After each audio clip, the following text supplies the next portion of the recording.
Good afternoon, and God bless you, everyone joining me today.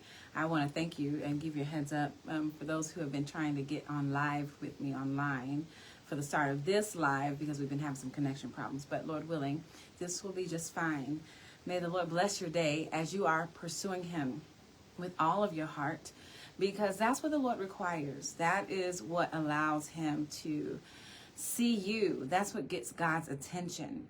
Because so many of us have learned how to do the right thing, to do the church thing. So many of us have learned to go throughout our day and perform that which is our Christian duty.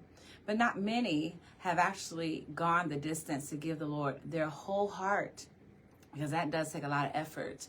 And most of us know what it's like to try to give God your heart and yet learn over time that there's still bits and pieces of you that you haven't given over due to fear or insecurities or anything else, any measures of hardness or bitterness, areas of unforgiveness that you just don't want to let go. And so there are, and I can add vulnerabilities to that, just not want to be vulnerable, or areas of hurt and pain that are there that you just don't know how to open up to God. But the Lord is really seeking for those who love Him to learn to not just love Him, but to trust Him. And those whose things are interconnected. Loving God is trusting God. Trusting God is a part of loving God. And so as we pursue Him, the Lord wants to know more and more that you're growing into a greater love for Him, growing into a greater measure of trust in Him, knowing that He's the one that has established all things, and He's the one that's able to do all things in your life. He's making you, He's shaping you, He's healing you, He's directing you, He's building you, and He is allowing you to be a vessel unto His use, perfected in His glory. So every day, as it is a new day to worship, every day also is a new opportunity for us to be shaped in His glory, for us to go deeper into His heart, for us to be made more into His likeness, so that we are meeting the call to our identity, that we are answering in the right way. There is a parable that the Lord gives us, and let's see. Yeah, it's right here in Mark chapter 11. This is not my focus for today, but I want to read this because I want to share with you that the first several times that I read the scripture, I said to myself, this is not fair. God, I don't know how this is fair, but there's a parable that He, and it's not even a parable. This is actually what happens. Let me pull that down. It was not a parable. It's what Jesus did. He's with His disciples, and He's traveling. He's a traveling minister. And he's engaging His world. And verse 12 in Mark 11 says, and on the morrow, when they were come from Bethany, He was hungry. And seeing a fig tree afar off, having leaves, He came, if haply He might find anything thereon. And when He came to it, He found nothing but leaves, for the time of figs was not yet. And Jesus answered and said to it, no man eat fruit of you hereafter forever. And His disciples heard it. And the rest of that story is that the next time they saw that fig tree, the fig tree was dried up in response to the words, the voice, and the power of the release from Jesus Himself. Hey, because when I came to you, your response to me coming was to not be ready, was to not have what I was looking for, then my answer back to you is that you will be withered up and dried. No man eat fruit of you hereafter forever. What does that mean? You don't want to provide for me what I have planted for you to do. For me, I'm here. So as Jesus is coming, that is His presentation to the fig tree, a living creature. The trees are alive. So the response that this tree is giving to Jesus is that I don't have anything for you. And as a result of that, now mind you, I told you, but God, how is this fair? It says here, this was the time of figs was not yet. And yet the Lord is saying, no, you are to give to God what is due, no matter how you're feeling, no matter what season it is for you, no matter what's going on in your life, no matter what's happening in your environment, no matter what's going on in your emotions, even if it doesn't make natural sense, because you are to live and respond according to and in the supernatural, and this fig tree was responsible for that. Jesus is coming, and he is releasing his voice. His presence is a release of his voice in the earth, and the fig tree responds with an answer. His answer is, I don't have anything for you. And then it says here, Jesus answered to it, then no man eat fruit of you hereafter forever. And his disciples heard it. That's important. That's important. Because we need to all understand what the Lord is saying here. He is allowing for those who are his followers to bear witness of what is happening. When you bear witness of what's happening in front of you, the Lord allows you to see something as he's allowing us to read this. He's also allowing us to have understanding. He's allowing us to step into the knowledge of how the Lord thinks, what's happening in his heart. He is allowing us access to see how he operates in the earth and how he expects the earth to operate back with him, to him. So you and I are not excluded from this. We're not exempt from this. God wants to know that there are people in the earth who will respond to him the right way, so that he does not command there to be a drying up of what he has in you, who you are and what he's put in you. So that means being circumspect concerning everything about your life. Jesus is here. And when he's looking for you to bear fruit, he wants to make sure that you are presenting yourself always as ready. So you're pursuing him. You're going after him. You are allowing yourself to be available to him. And now you have your heart. The Lord, he tells a man also in the book of Mark that lets him know all the ways that he's been serving him. One of the, I think the Sadducees, Pharisees or Sadducees, and he's letting him know, yes, this is what the law is. This is what I believe. This is what I agree with. And he's talking to Jesus in secret, in private. And Jesus says, look at how you agree in your heart concerning righteousness. And Jesus' response to him is that the kingdom is not far from you. You are right on track. I want to let you in on some things. Keep going in that direction. And one of the last things that spiritual leader said was that we are to give God our whole heart. And so for us who are in this generation where there's been an increase of darkness, worldliness, an increase of the areas where we have been privy to the spirit of Antichrist on heightened levels, been exposed to Antichrist at greater measures as time has gone by, the Lord is saying, and yet still you have to press in more deeply to give me a more complete aspect of your heart. Give me more of you. I know that you know how to do the right things. I know you know how to do the church thing.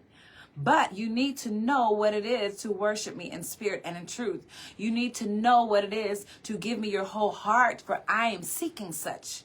I'm looking for those who will not just give me bits and pieces, but even areas where it's hard or it's hurtful. Areas where you're afraid and you're uncertain, where you don't have all the answers and you don't know the future. Give me all of that and release it to me. Release it, surrender it to me. Where you're no longer having a handle on it. You're no longer in control of it. You no longer look back on it. You no longer check to see if it's still a matter. You release it to him, your whole heart, and you let him have it. You let him heal you. You let him secure you. You let him cover you. You allow him to defend you. I was talking with someone, I believe last night. Was it last night? Yesterday at some point, at least, where we were talking about how it is so common for us to feel the need in circumstances, especially when we see things happening or things are happening to us or someone that we love or just something that we know about, for us to want to defend the matter, especially if we are able to, whether that be by our natural positioning, our bodily position, or our verbiage, our communication, or our response in any way. We want to defend ourselves in circumstance. But even the Lord, he wants us to know that he is to be our defense, meaning don't go your mile and defend your position, yourself, your circumstance, even in your own heart. Release everything to me. Even in that, you are to give God your heart and let him defend you in every matter, even things that seem impossible or hard, too hard. Don't you know that He's still going to allow those things to work out for your good. He knows exactly what you need and the timing that it needs to be done in order for you to be perfected and in order for you to have what you need. So learning to trust God at his word, it is a lifelong journey for us. But that doesn't mean that you have your whole life to actually get that done.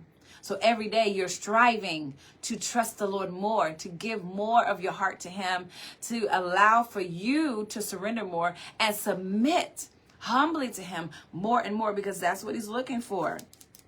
Those are the people that he's going to allow to reign with him. Those are going to be the people that he's going to entrust with greater things. Many times we don't realize when we have certain aspects of our heart that we have not given to God yet, because of fear, because of bitterness, because of unforgiveness, because of independence, because of stubbornness, because of the rebellious heart, because of our attitude or our generational strongholds of the mind and the emotions. So the more you are this way, and you can even look at your parents, your grandparents, your family members that have not fully devoted to God, you can see traits that they have that maybe you have, and maybe you can see areas of your heart that way better because you can see it from the outside of you. The Lord wants you to become a person that he can entrust with the precious things of heaven. Don't you want that? Where he can work on you and through you in things greater than you've ever imagined. He wants to be able to give you the kingdom. He wants for you to inherit the earth. He wants to give you mighty things, miraculous things. He wants for you to operate according to his supernatural. He wants to put those things in you so that you have stewardship over it. He wants you to be able to govern angels, to send them forward and to command them here. He wants that. He wants that. Don't you want to be the type of person when you are in great need, or someone around you is in need, and you are seeking the face of the Lord for healing, for deliverance, for support, for strength, for anything that you need, miraculous. Show up, Jesus.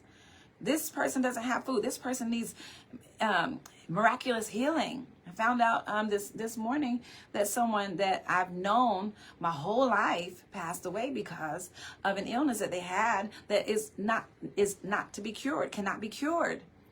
You need to be someone who can access heaven and allow the Lord to come in because you get his attention. And the God of all creation who controls every single thing, even the impossible parts, our whole bodies, our lives, how they work, and how life works around us. You want to be that person. You want to be an individual that God says, oh, he's given me his whole heart. She has given me every part of her heart. It belongs to me. She's governed by me. And so I know that I can give him my kingdom. I know that I can allow him to govern angels, to speak to them when you have a dire situation and command them to come right here and release the glory where you are for your situation. To come right here and to be dispatched to your circumstance and bring defense or deliverance, strong deliverance. To go over there and begin to release glory to make sure that situation is under godly control and authority. You need that measure of God's grace on your life. And so giving God your whole heart is what the Lord is looking for, so that he can invest even more in you because he's seeing that you've invested even more in him. So we don't want to be like the fig tree in Mark chapter 11, where Jesus was looking for a response of life and production and reproduction, ability, openness, availability. And the fig tree was not available when Jesus was looking for its availability. And Jesus' response was to shut it all down. So right before this, I want to show you this in Mark chapter 10. Mark chapter 10. This is beautiful because we have a situation here that is very common in the church. Whether you see it, whether you think It might happen whether it goes on in your heart to varying degrees, and you may be able to attest to this, where, you know, you see things that happen and you don't always agree with the administration of things or how things are set up. You may not agree with how people are able to do things, and how you may not be able to do things. You know, we've been talking about this for a while, and as I've been thinking about how we ought to take our rightful position, the Lord, he wants to position us to be able to get great things done. He wants for us to be able to position our hearts to where he sows even greater measures of his spirit, so that we can get great things done, not just inside of the four walls of the church, but in our homes and also abroad in different measures of ministry. He wants that. And I remember talking to the Lord one day, and really going through matters of my current situation at that time, and just asking the Lord to deal with matters and to heal, to put things in order and in the rightful position. And I remember talking to the Lord about things that I desired from him, especially from that which I felt like were a forfeiting of the glory of God. Well, God, make this an orderly thing. And I remember feeling in those moments that the Lord responded to me and said, is that all that you want, though? Because that is great, grand levels of my glory for a situation, especially in this case. But from your human heart, you're asking for grand levels, or I would say good or big levels. God is wanting to give you grand levels that go beyond what you could ever ask or think. And so it's hard to say, God, I don't want that, what is the old adage, a bird in the hand is better, because you know what you have, or you actually think you know what you have, and at least you have it. Because what the Lord is saying, if you just relinquish that, then you can have all this. You say, yeah, but what if I relinquish that and you don't give me what's going to satisfy me? And so God is saying, see, this is what I'm saying. You don't trust me. You don't believe me at my word, because you're not willing to let go of what I'm saying is small. You think it's big. You think it's your everything. I'm saying it's minuscule in comparison to what's truly going to satisfy your whole life. You don't believe that. You don't believe that. You're having a hard time believing that. How do you know you don't believe it? Because you won't release that small thing to him. So in Mark chapter 10, you see something very common in the church here. And this is, we say this is vying for a position, but generally speaking, it's just a desire for value, a desire for value. Because this is not just what happens in the church. This is what happens in life. People wanting to feel special, wanting to know that you're an asset somewhere. Even when you go to an interview, a job interview, they want to know, well, why do you think you're going to be an asset to this company? Or how could you be an asset to my company? Why would I want to add you here if you're just going to be a dead weight? How are you going to add to the development and the glory of what we're doing? So everyone wants that, and the world is looking for that. So consider that that's going to happen in the church. That's going to happen in your ministry, whether it be the ministry at large that you are a part of, or your ministry going forward, or the ministry that you're going to birth and you're going to lead. It's going to happen. The question is, where is your heart in it? Where do you stand? And do you recognize what God wants from you in it versus what normally is shown? And not just shown on the outside amongst people around you, but even in your own heart. There are so many people, and just as an aside, so many people that have complained in their hearts or even in secret about not having things, or not being able to do things, or really desiring things in ministry. And they haven't told anyone, but they have these desires, or these pressures, or these areas of envy. And you may not even consider it envy, but when you feel like you should be doing something that someone else is doing and you're not doing it, then that's stirring up something in you. And again, this is not just in the church. This is everywhere. So if we see this all the time, and we're talking about this all the time, we need to find out what the Lord is wanting from us instead, because it's not common. You are operating, when it's happening to you, he's saying, yeah, you see how common this is among men? You see how you're not exempt from these feelings, Maybe you didn't have that experience in your last church. Maybe you didn't have these feelings of rejection and envy or strife in the last season. But the Lord allows you to experience these things in different measures. And maybe it's in your home. Maybe you have been jealous of someone in your own house, or envious of someone in your own house that has greater impact seemingly than you do in the world, in life, able to make more money than you, able to have the baby's attention better than you do, better impact or influence with the rest of the house than you do. That there's envy there, there's strife. This is not just in ministry, it's in every area. In every area. It's not just in the employment world, in the business world. It's in every area. It's in every area. And so these are human emotions that come up. But the Lord is not excusing us. He says, even in that, you're a son of God. And I need you to learn how to operate with this heart of yours.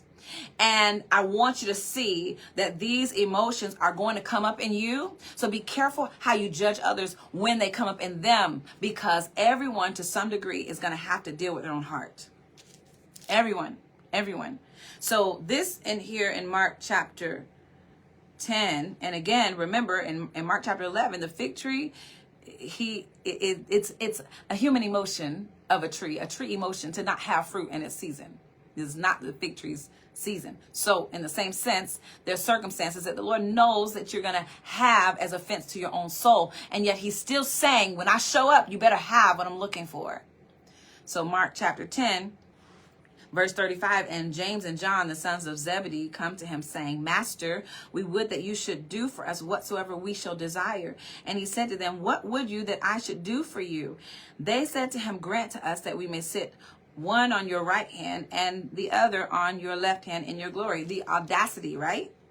Well, you know what? You're one of us. How dare you go and actually try to have a private audience with the person that's in charge? These people are bold. There are some that are going to be more bold than you to actually go after what they want. And you're going to say, you know, if we all did that, then we could have what we want. This is not fair for you to have asked that. And as a matter of fact, that because you asked that, I feel as though I am offended by your actions. I feel as though you have overstepped boundaries. I feel as though you believe already that you're better than me. I see it. I already know that you do.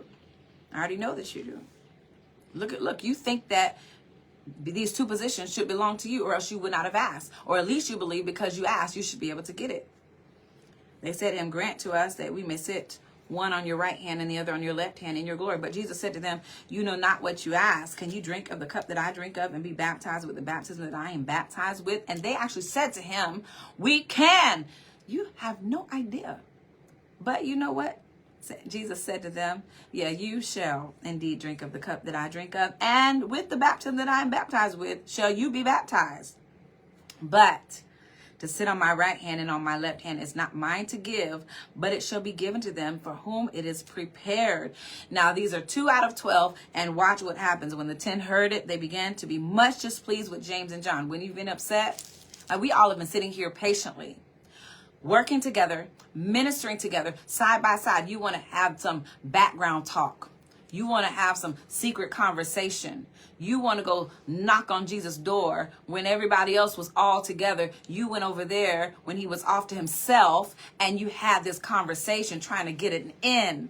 Maybe you used some flattering words. I don't know. Maybe you baked some cake or cookies for him. What did you do? Why are you trying to put yourself forward?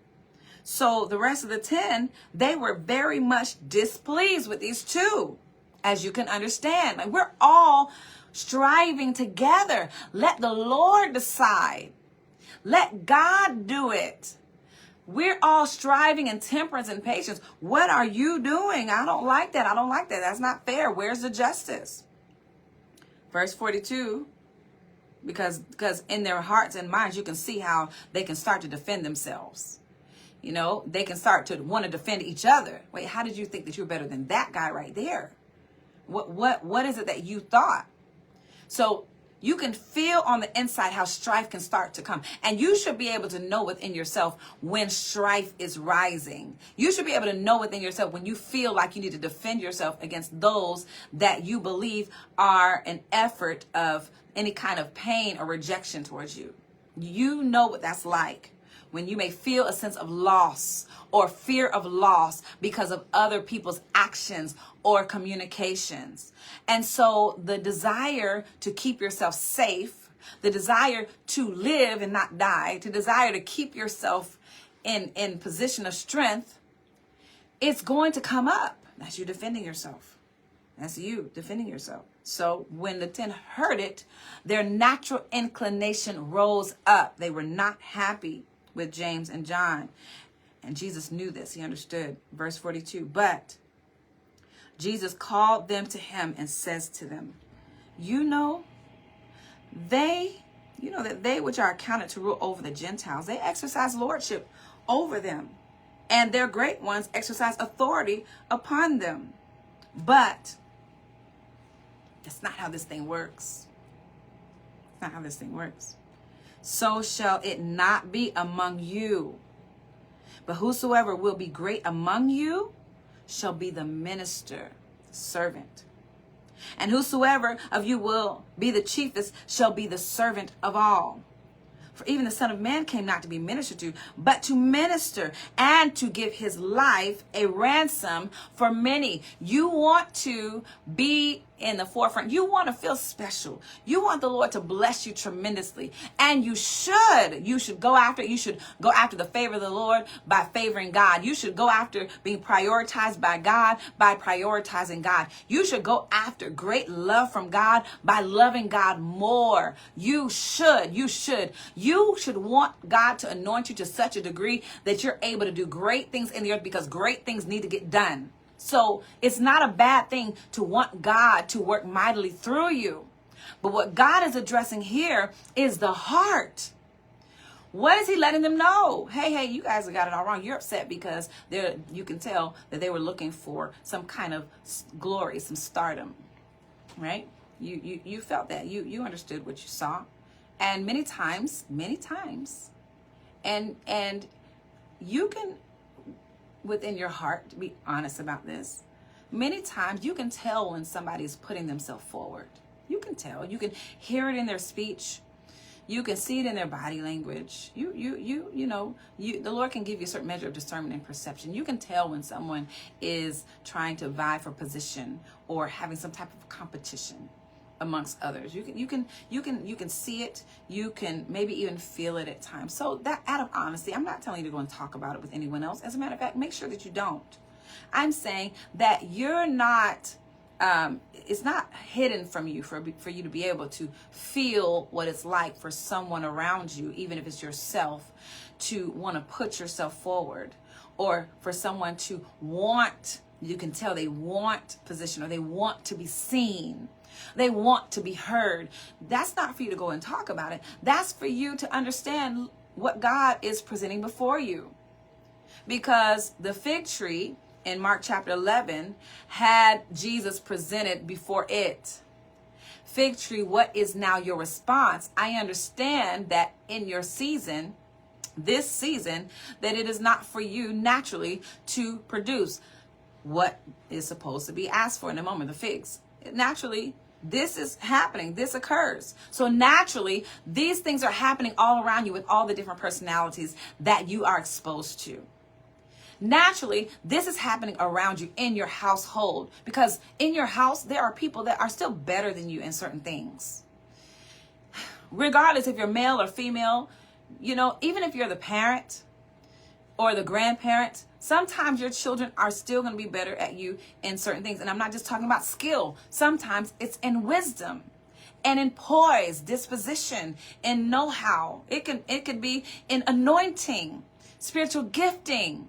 So you're going to be in circumstances where people are better than you. They might be better than you than math and science. Use that for your benefit. Somebody at your job, they may have a greater work ethic than you. They may be more willing to do certain things that you are not. You may see on the scoreboard, You know, when you have a job where it's mainly on the computer, where they post who is ranking higher weekly or monthly, that you're going to see that regularly. That's going to make you feel some pressure. That's going to allow for your heart to raise up in certain areas of competition or strive for defense. It's a natural thing, just like the fig tree naturally was not going to bear figs in that season. So Jesus is addressing the natural heart. Mark chapter 10, Jesus is confronting the natural heart of man. Naturally speaking, this is how you engage your world. Naturally speaking, this is how your heart responds to circumstance. Naturally speaking, you are going to engage things, and people are going to do things, and things are going to happen all around you that are going to make you feel envious, make you feel inadequate, make you feel as though you're not important enough, not special enough, not impactful enough. Okay. That's natural, but it's not okay. I'm not saying that these things don't happen, that the emotions don't rise. I'm not saying that they don't come even when you can't help it. I'm saying that once it's presented to you and the Lord shows you your natural man's response, you are responsible for managing that the right way. So Jesus confronts the disciples and says, I need you to understand something. How you know the world to be, and how you've been in your upbringing and in times past, and how you've allowed your emotions to continue going in this direction, and how you respond this way. You don't like how someone has made certain decisions, and so you already have a means of defense against it. The Lord is letting you know that's not okay. That is a part of you that is not yet given me that part of your heart. I got to show you. I have to show you areas of your heart that you're still holding back from me. I need to show you areas of you that have not yet surrendered to me, that has not yet decided to trust me as your shield, your defense, the lover of your soul, the one that you can trust in. Parts of you that have not been fully surrendered, because you trust in that. You trust in them. You trust in you. And God is calling you as he called the disciples together, and he says, let me explain something to you. I want to do great things in you. I want to give you big, great things. I'm a big God. I do big things. I want to do big things in you. But I'm going to do them primarily in those who know how to submit, commit, and surrender their heart to me. Open it up. Give me that part too. It can seem shameful. It can make you feel afraid. Sometimes it can cause you to go back into old emotions just to have to dig it up to present it to God. And God is letting you know that's not an excuse as to why not to give it to me. Because then once you do, then I can heal you. Once you do, I can surround you. Once you do, I can defend you. Once you do, I can take that away. I can give you all the glory that you want. I can satisfy the areas of your life for your future that you've been trying to plan for yourself and that are still going to fail. And I know how to make it great because I know what you need. I know what you want, and I know what you need. I know how to fulfill those areas. I know how. So I need you to understand something. These are the steps. This is the heart. For those who want to reign in that way, you have to position yourself. Take your rightful position in righteousness. Position your heart in the right way, in the right place, understanding that your position is servitude in every area. He says it very plainly in verse 45. For even the Son of Man came, not to be ministered to, but to minister and to give his life a ransom for many. That's why you have to be careful when you feel yourself being prompted from the inside to be puffed up or to put yourself or elevate yourself in certain areas of life. Because the Lord is wanting us to understand the right heart. So when he comes passing by, what is he looking for? Is he looking for the greatest anointing? No. Is he looking for the greatest skill? You can say, well, I have greater skill than that person. I smile better and I'm more engaging than that person. I have been doing this for longer. I have more wisdom and know-how than this person. I know how to engage these areas more efficiently. And the Lord is letting you know it's not about that. He wants you and I to be servants in our hearts, even in areas that we don't think that we should, or that we're not even considering that God is looking at. How can you humble yourself even more? How can you present yourself to minister to a situation rather than awaiting or expecting for the situation to minister to you, to be a great support for you, to encourage you, to make sure you have what you need? Many times the reason why you don't have the support you need or want, many times the reason why you don't have the things that you need or you want, the reason why the Lord doesn't push you forward in certain areas that you need or want, is because you have not positioned your heart in the right way. You haven't allowed the Lord to see you seeking him first as priority. That means being more humble. Remember, the way up is down. Down. That means I have to serve more. The higher I want to go, the more deeply I need to consider where I can serve. How can I minister to someone to make them better, to cause them to go higher? How can I help someone in areas of their weakness? How can I supply things that I have to those who don't have, naturally, physically, and spiritually, and emotionally, mentally? What can I do?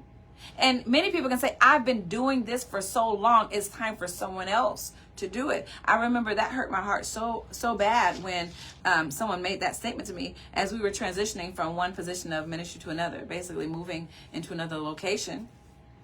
And we were supposed to pick up, and the reason why we needed to move to another location is because we had the need to house more people in a time of worship.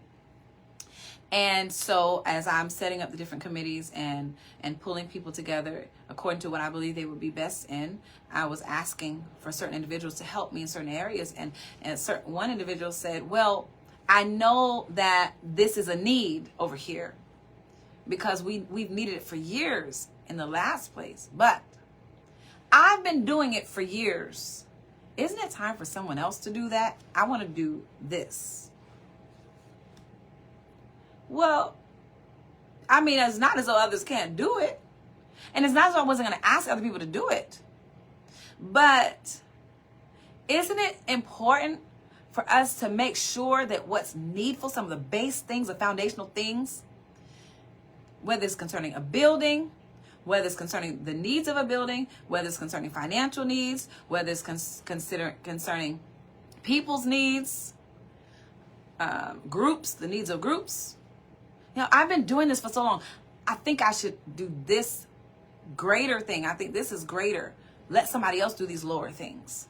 That hurt my heart. That hurt my heart. Because why? Why? If you are invested in the things of God, if you're invested in the heart of God, you're going to invest. You're going to want to continually invest in that which keeps the heart of God safe and secure. The kingdom, the matters of the people, the matters of your household in the most humble way. That's what's going to have the greater impact. That's what's going to have the greater influence. Why? Because as the Lord sees you prioritizing the things that he needs at base level, making sure there's no gaps or cracks, he's going to make sure that there are no gaps or cracks in your base levels because you're giving him your whole heart. You are opening and making yourself available in the most simple areas to make sure that what needs to be built up from there has what it needs in a secure way, the foundation. And a continual process of foundational security is necessary, not just in a natural building, but in the spiritual building. Don't you know what the spiritual building is made up of? Spiritual bricks, right? Building blocks, the souls, the people, your children, your spouse, right? Your roommates, people that you know, people in your church, your family. Don't you know? These are important aspects of kingdom where he's saying, if you can't give yourself to that which is right here, the special things. How can I entrust to you the true riches of the kingdom? If you can't handle that which I'm already saying is valuable, then at base levels, and Jesus is talking about finances here and natural valuable things, saying, but there are greater things in the kingdom, and every round goes higher and higher. There's greater things that he wants to know that you're going to take responsibility for, that you're going to invest in some deep ways, that you're going to be willing to give of yourself to in the most humble ways. Humble. That's going to take you humbling yourself. Things where you may feel like you have gone through and done so much already. You've given so much already. You've extended yourself so much already. You have submitted yourself so much already. You have given so much already. And guess what it does? What it takes for you to still extend more, still give more? Humility. For you to continue to have a heart of servitude, it's going to take more humility from you, poorness of spirit, a lowliness of heart. For you to access those deeper areas of your heart as you go higher, God is going to require it of you. And he wants to know that you are making yourself available at whatever season he's looking for it from. None of us want to be like the fig tree, where it makes sense for me to have these feelings, to have this response. It makes sense. It's natural for me to look at that and not like it. The apostles here, as spoken of as disciples in this particular passage, they have a response that makes sense to James and John. How dare you present yourself to Jesus in that way? We're all here working. Yeah, no, they should not have. Now, the audacity, they had a lot of boldness for that. They had a lot of boldness. Wow, you really did that. So their response was one that Jesus had to respond to. Hey, don't worry about that. Because you having envy concerning that, it tells you something about your own heart. You getting upset and defensive about that, it tells you something about your underlying motives. See? What's happening in your heart? Let me tell you what needs to happen. Your perspective as to what Jesus wants from you needs to change. He wants for you to understand that being a minister requires more of you, more sacrifice, more of you denying yourself, overlooking your needs, giving of your last, extending yourself until you feel spent. More. You feel like you've given so much right now. When the Lord gives you more, he's going to require that you give more. You give more. And that's going to mean that you have to let some things go so that you can have what God has given you and do well with it. It's a lot. It's a lot. And yet the Lord wants us to understand his heart. Go forward in the heart of God. Go forward in his heart. Take your rightful position. We're not talking about grabbing on the horns of the altar. We're not talking about making sure that somebody knows what you want to do and where you think you ought to be in ministry. No, we're talking about making sure that you have the right perspective as to where your heart should be. Not just so that God will position you, but so that the Lord will see you and he'll love you because you've loved him in sincerity. That's how you know whether or not you really love the Lord. If you can really be a servant of the Lord in every area of your life. Can you serve without feeling as though somebody is taking advantage of you? Can you pick up after people that can do it themselves without being offended? Can you actually do somebody else's chores because, you know, they forgot to do it or taking too long to do it without you feeling as though there's some sense of injustice? Can you actually love harder in this way? Can you release mercy when someone has not even asked for forgiveness? When you know they're going to continue to do what they're doing, say what they're saying about you even, or about your children, or about what you're doing or what they think you have done? Yeah. Can you still serve, love, be merciful, forgive? Can you still extend? Can you still spend yourself in these same areas that tells you whether or not you have a heart to love Jesus and whether or not you really trust him? Most of the time, the church at large has not operated in this way. We trust ourselves more than we trust Jesus. When you lay down your life and truly just give of yourself, that's when you know you are loving him more. And that's when you know that your love for him, it also encompasses your trust for him. Or I trust, God, that you're going to take care of me. I trust that you're going to give me what I need. I trust that you're going to defend me if I need defending. God, I trust that your glory is going to fill me in any area of my heart. God, I trust that you're going to take care of my heart. I've opened it to you. God, I believe you. I believe you. I believe you. And even in this situation where, and I'm going to turn to this if I can. Let me see. Maybe I, maybe not. Yes. This, if I go back here to Mark chapter 9 before I close, this important scripture here, when this father came and he asked Jesus about his son. Jesus is talking to this man in Mark chapter 9, and his son has a devil, and Jesus wants to know how long, verse 21, how long is it ago since this came to him?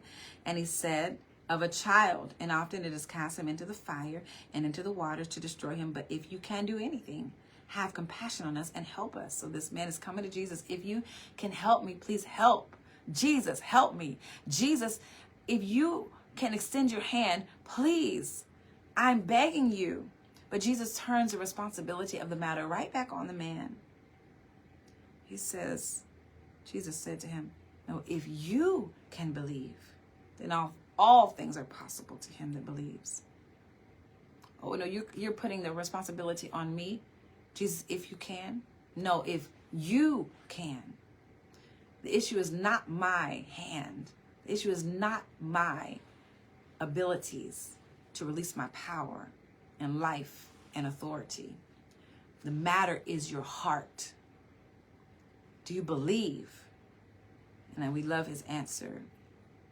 And immediately the father of the child cried out and said with tears, Lord, I believe. Help my unbelief. He acknowledged that, God, I want to serve you with my whole heart. And I need you to look upon me, because I know at the same time there are areas of my heart that I have not yet surrendered, but I will. If there be first a willing mind, he's able. He's able. He says all things are possible to those who believe. And so we open our hearts to that. We extend ourselves to Jesus because he is the only way. He is the one that we need in every area. And as he's passing by, we want to make sure that we have given him our heart the way that he requires. And as you do, learning to humble yourself and serve more, he's going to give you even more. God bless you.